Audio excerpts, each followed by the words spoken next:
Video thumbnail দেখে যারা এই ভিডিওটাকে ক্লিক করেছেন তাদের নিশ্চয়ই একটা ক্যামেরা সংক্রান্ত সমস্যা হয়েছে বা একাধিক সমস্যা হয়েছে। আজকের এই ভিডিওটা আপনাদের জন্যই আমি তাই জন্য বানিয়েছি। ক্যামেরা খারাপ হলেই আমরা ভীষণ পরিমাণে ওয়ারিড হয়ে উঠি যে বাড়ির কাছে মানে আমাদের কলকাতা শহরের আশেপাশে কোথায় ভালো ক্যামেরা সারানোর দোকান রয়েছে।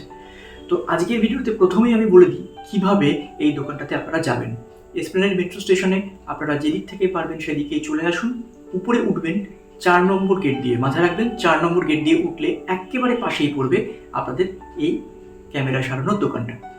তো উঠে আপনাদের সবার প্রথমেই চোখে পড়বে সেই পুরনো কলকাতার প্রাচীন বিল্ডিংটা, যেটা কিনা প্রাচীন কলকাতার সবচেয়ে বড় ডিপার্টমেন্টাল স্টোর ছিল এককালে। সেই বিল্ডিংটা সামনে থাকবে, আপনাদেরকে রাস্তা পার হতে হবে না।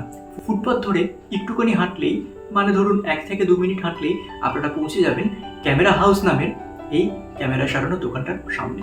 অনেক বড় বড় দোকানের মধ্যে ছোট্ট একটা রাস্তা দিয়ে আপনাদের ঢুকে যেতে হবে এই ক্যামেরা হাউস ক্যামেরা সারানোর দোকানটার মধ্যে। দোকানে ঢুকলে আপনাদেরকে একেবারে অবাক করে দেবে বেশ কিছু জিনিস। সেটা হলো এনাদের ব্যবহার তো সত্যি খুব ভালো, আর দ্বিতীয়ত এনাদের সংগ্রহতে রয়েছে অনেক পুরনো ক্যামেরা। আপনারা যারা ক্যামেরা ভালোবাসেন, ফটোগ্রাফি ভালোবাসেন, তাদের তো খুবই ভালো লাগবে। তাই ক্যামেরা সারাতে দেওয়ার পরে হাতে যদি সময় থাকে চোখ বুলিয়ে নেবেন ওনাদের ডিসপ্লেতে রাখা রেট্রো ক্যামেরাগুলো।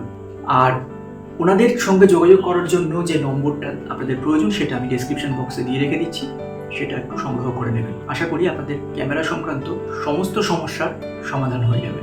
ওনারা শুধু ক্যামেরা নয়, লেন্স ক্লিনিং অন্যান্য সার্ভিসও দিয়ে থাকেন। তো এই ভিডিওটা আমি এখানেই শেষ করছি, আর লং করছি না। এই ভিডিওর পাশাপাশি আমার অন্যান্য ট্রাভেল ভিডিওগুলোকে দেখার জন্য অনুরোধ রইল।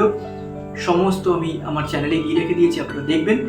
আর যদি চ্যানেলটাকে ভালো লাগে, যদি মনে হয় এই ভিডিওটা আপনাদের কোনোভাবে হেল্প করেছে, তাহলে please do subscribe my channel Ninepix video. আমি আপনাদের হোস্ট সায়ন ফিরে আসবো এরকম আরও অনেক নতুন ভিডিও নিয়ে। ততক্ষণ সবাই খুব ভালো থাকুন, টেক কেয়ার, পিস।